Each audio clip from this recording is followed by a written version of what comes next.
जय श्री राम, जय बजरंग बली। कहते हैं अहंकार चाहे कितना भी ऊंचा क्यों न हो, धर्म की डोर उसके लिए हमेशा कसकर खिंची रहती है।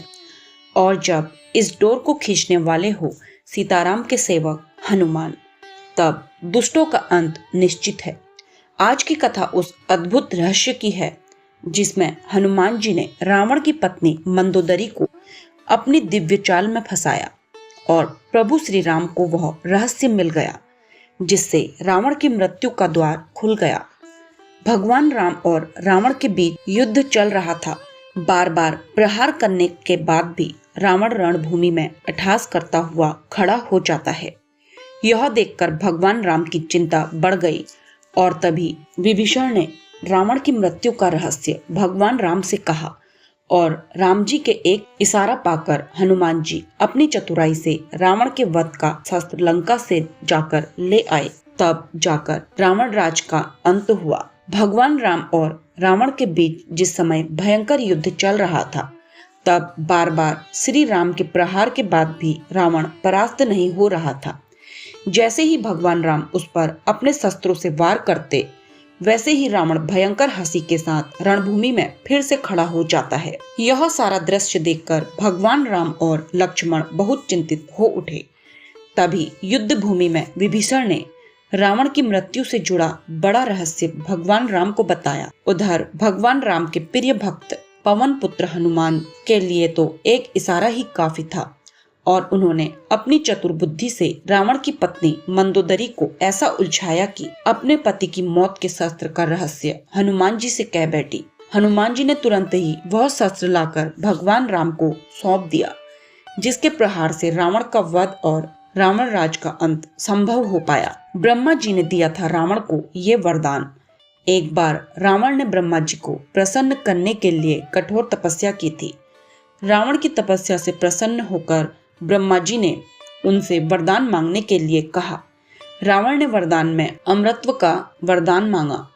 रावण का वरदान सुनकर पहले तो ब्रह्मा जी ने वरदान देने से इनकार कर दिया और कहा कि अमरता का वरदान नहीं दिया जा सकता है। ब्रह्मा जी ने रावण को एक और मौका दिया और कहा कि तुम कुछ और वरदान मांग लो, लेकिन रावण हठी था और वह अपने हट से नहीं हटा और उसी वरदान पर अड़ा रहा। ब्रह्मा जी असमंजस में आ गए। इसके बाद ब्रह्मा जी ने रावण को एक बाण दिया और उसे कहा कि सिर्फ इस बाण के प्रहार से ही तुम्हारी मृत्यु होगी। इसके अलावा कोई भी अस्त्र शस्त्र के प्रयोग से तुम्हारी मृत्यु नहीं हो पाएगी। रावण ने तुरंत ही वो बाण लेकर अपने राजमहल में अपने सिंहासन के सामने वाली दीवार पर चिनवा दिया। इस बाण के बारे में रावण के अलावा सिर्फ उसकी पत्नी मंदोदरी ही जानती थी। मंदोदरी की एक चूक ने ली रावण की जान। जिस समय भगवान राम और रावण के बीच युद्ध चल रहा था, उस समय जैसे ही भगवान राम रावण पर प्रहार करते तो उसके सिर और हाथ बार बार निकल आते। उसके जिस भी अंग पर प्रहार होता वह फिर से जिंदा उठ खड़ा होता। तब विभीषण ने भगवान राम को बताया कि रावण की नाभि में अमृत पान है। अगर रावण की नाभि पर वार किया जाए तो वह पराजित हो जाएगा, लेकिन उसे सिर्फ एक बाण से ही मारा जा सकता है जो ब्रह्मा जी ने रावण को दिया है। लेकिन वह बाण कहाँ पर है, इसकी जानकारी विभीषण को भी नहीं थी। पवन पुत्र हनुमान लेकर आए रावण को मारने वाला बाण। रावण को मृत्यु के लिए ब्रह्मा जी का तीर का पता लगाने की जिम्मेदारी रावण को मृत्यु के लिए ब्रह्मा जी का तीर का पता लगाने की जिम्मेदारी पवन पुत्र हनुमान को दी गई।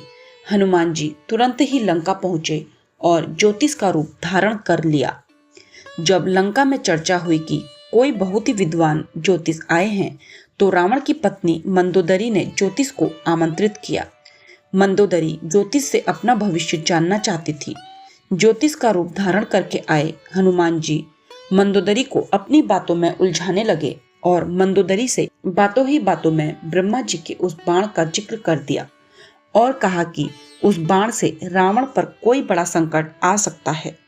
मंदोदरी तुरंत ही कहती है कि ऐसा नहीं हो सकता है, वह तीर सुरक्षित स्थान पर है। हनुमान जी मंदोदरी से बातों बातों में बाण का पता लगा ही लेते हैं। हनुमान जी मंदोदरी से कहते हैं कि तुम उस तीर के बारे में किसी को कुछ मत बताना, तब मंदोदरी कहती है कि वह तो एकदम सुरक्षित स्थान पर है, सिंहासन के सामने वाली दीवार के अंदर बाण रखा हुआ है। हनुमान जी के लिए यह इशारा ही काफी था। वह तुरंत ही उस खंबे के पास पहुंचे और एक ही मुक्के से वह खंबा तोड़कर बाण ले लिया और प्रभु राम को ले जाकर सौंप दिया। उसी बाण से भगवान राम ने रावण का वध कर दिया और इसी तरह से मंदोदरी की एक भूल से रावण का वध संभव हो पाया और इस तरह हुआ रावण राज का अंत। कथा हमें सिखाती है कि धर्म की रक्षा के लिए भगवान अपनी लीला में कभी भक्त का हाथ, कभी बुद्धि और कभी चाल भी प्रयोग कर लेते हैं। जय श्री राम, जय हनुमान, जय सीताराम।